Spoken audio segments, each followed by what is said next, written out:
Hello, everyone, and welcome to today's special extended update. We are now entering the second day of a rapidly escalating conflict between the United States, Israel, and Iran, and the situation is developing by the hour. Tonight, we'll break down President Donald Trump's latest statements, rising casualties across the region, new strikes on Tehran, reported U.S. military losses, regional reactions from Jordan and the UAE, and what could happen next inside Iran's leadership. Let's begin with President Trump. 48 Iranian leaders are gone. In a series of phone interviews with major American media outlets, President Donald Trump provided a new update on what he is calling a highly successful military campaign inside Iran. Speaking to Fox News, Trump said that 48 Iranian leaders were eliminated in one shot, describing the operation as moving rapidly. In a separate interview with CNBC, the president said the campaign was moving very well, ahead of schedule, adding that the United States is doing its job not just for us, but for the world. Trump also told MS Now that he had seen celebrations among members of the Iranian diaspora in the United States, especially in Los Angeles, which is home to one of the largest Iranian communities outside Iran. He described those celebrations as fantastic.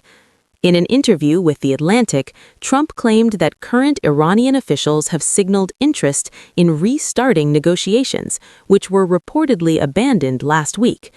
"They want to talk," Trump said, "and I have agreed to talk, but they should have done it sooner."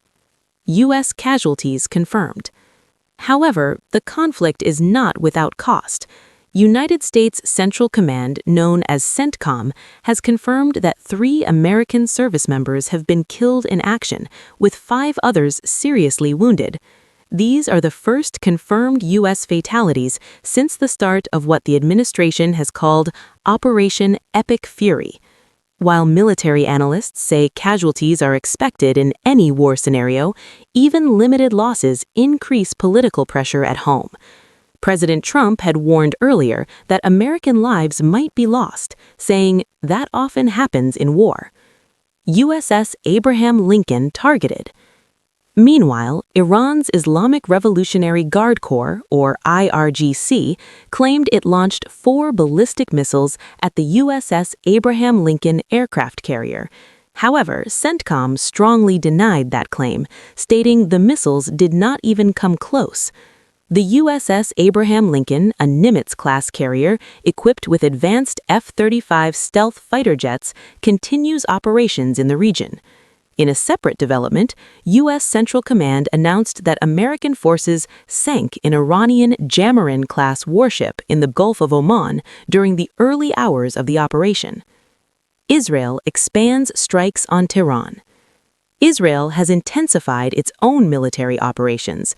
Prime Minister Netanyahu announced that Israeli forces are striking what he describes as the heart of Tehran and warned that attacks would only increase in the coming days. Speaking from Tel Aviv, Netanyahu said Israel is using the entire strength of its military to ensure its future and security.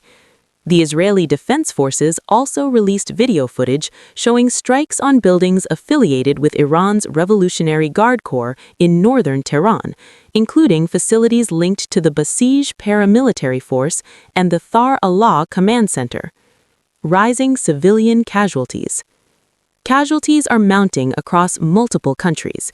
In Israel, 9 people were killed in a missile strike on the city of Beit Shemesh, marking the deadliest single attack in Israel so far in this conflict. Emergency teams reported destroyed homes, fires, and chaos at the scene. In Iran, officials claim that 153 people were killed after a girls' school in Minab was struck. However, the Israeli military says it is not aware of any operation in that area, and independent verification remains difficult. In the United Arab Emirates, the Ministry of Defense confirmed that 3 people were killed after Iranian drone attacks targeted a naval base in Abu Dhabi. Officials say 167 missiles and more than 500 drones have been intercepted since the conflict began. Jordan on edge. The conflict is also affecting neighboring Jordan. Jordan's Public Security Directorate reports over 100 incidents involving falling debris and missile fragments across the country, though no injuries have been reported. Residents describe windows shaking from missile interceptions overhead. Jordan is a key U.S. partner, and American aircraft were reportedly stationed at Muwafaq Salti Air Base prior to the strikes. Citizens there say they feel caught in the middle of a growing regional war. Iran's leadership crisis. Following the reported death of Iran's supreme leader, Ayatollah Khamenei, Iran's political system is entering a critical phase. Foreign Minister Abbas Araghchi says a new supreme leader could be selected within a day or two. An interim leadership committee has already been formed. Iran's constitutional body, known as the Assembly of Experts, an 88-member clerical council, is responsible for selecting the next supreme leader. Former CIA Director David Petraeus described the operation as an extraordinary intelligence success, but warned that we don't know what will follow. He suggested the Assembly of Experts may choose another hardline cleric, though some pragmatic figures exist within the system. Reza Pahlavi calls for uprising. Reza Pahlavi, the exiled son of Iran's last Shah, called on Iranians to overthrow the Islamic Republic, saying the supreme leader's death is not the end. He urged citizens to take the streets and push for regime change. During previous anti-government protests, some demonstrators have chanted his name, seeing him as a potential opposition figure. Mixed reactions inside Iran. Reports from within Iran suggest mixed reactions. Some citizens described feelings of anxiety and celebration at the same time. Some claimed people cheered following the announcement of Khamenei's death, while others gathered in Tehran to mourn. There are also fears that if negotiations resume, authorities may crack down again on dissent. Gaza impact. Meanwhile, in Gaza, all border crossings remain closed. Israel's defense body says it's for security adjustments. Residents report rising food prices and panic buying. The United Nations has warned that aid deliveries remain limited and food supplies are strained. What happens next? The conflict is spreading regionally. The UAE reports drone strikes. Jordan reports falling debris. Israel continues deep strikes in Tehran. The U.S. confirms casualties. Iran signals potential negotiations while preparing new leadership. Military analysts warn that the next few days are critical. Will negotiations resume? Will Iran retaliate further? Will the U.S. escalate?